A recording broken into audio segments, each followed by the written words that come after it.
দ্বিতীয় প্রশ্ন হচ্ছে, যার উপর হজ ফরজ হয় তিনি কতদিন পর্যন্ত দেরি করতে পারবেন? মারাত্মক একটা প্রশ্ন, খুবই প্রয়োজনীয়। হজ ফরজ হয়ে গেছে, আমাদের দেশে কিন্তু এটা আছে, হাজার হাজার কোটি টাকার মালিক, তার তৌফিক হয় না, তৌফিক আছে যাওয়ার সুযোগ হয় না, সুযোগ আছে আল্লাহ পাক কবুল করছে না। মনে রাখবেন, ওমাই ইয়াতাওয়াক্কাল আলাল্লাহ ফাহুয়া হাসবুহু, those people are depends on almighty, he is a good enough for every single body. সম্পদ আছে, আল্লাহর কবুলিয়াত নাই, আপনি হজে যেতে পারবেন না। অনেকের সম্পদ নেই কিন্তু মনের মধ্যে আকাঙ্ক্ষা, যাওয়ার ইচ্ছা, যাওয়ার তামান্না। দেখুন, এটাই হচ্ছে মূলত বিষয়। তাহলে কতটুকু দেরি করতে পারবেন? 1 মিনিটও কি দেরি করা যাবে না। হজের বিষয়টি আপনার উপর বর্তাবে, আপনি সাহেবে নেসাব হয়ে যাবে, আপনার সম্পদ থাকবে, হজ করার সামর্থ্য হবে, 1 মিনিটও দেরি করা যাবে না। কেন দেরি করা যাবে না? কারণ হজ তো ফরজ হয়ে গেছে, আর হজ ফরজ হওয়ার পরে আপনি যদি হজটি না আদায় করেন তাহলে আল্লাহর কাছে কিন্তু প্রশ্নবিদ্ধ হয়ে যাবেন কাল কিয়ামতের ময়দানে। এই হজ আপনার প্রতি ফরজ হয়েছে, আপনি করেননি, এই কারণে আল্লাহ আপনাকে আটকে দিবে।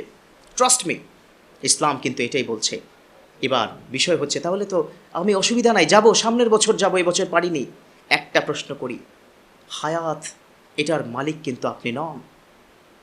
হায়াত, মাউত, রিজিক, দৌলত, all everything is owner, he is our almighty. তিনি সব কিছুর কিন্তু মালিক।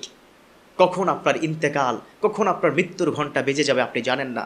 আল্লাহ পাক পবিত্র কোরআনে স্পষ্ট করে জানিয়ে দিয়েছেন এই মৃত্যু সম্পর্কে, ওয়ালিকুল্লি উম্মাতিন আজাল ফাইযা জা আজালুহুম লা ইস্তাখিরুনা সাআতান ওয়া লা ইস্তাকদিমুন।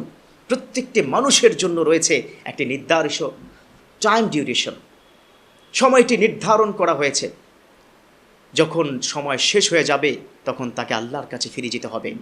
এভরি সিঙ্গেল মোমেন্ট কাউন্ট সেখানে কিন্তু হয়। আজরাইল আপনাকে 1 সেকেন্ডের জন্য সুযোগ দেবে না। whenever the time is up you have to return to Almighty। সময় শেষ হয়ে যাবে, আল্লাহর কাছে চলে যেতে হবে।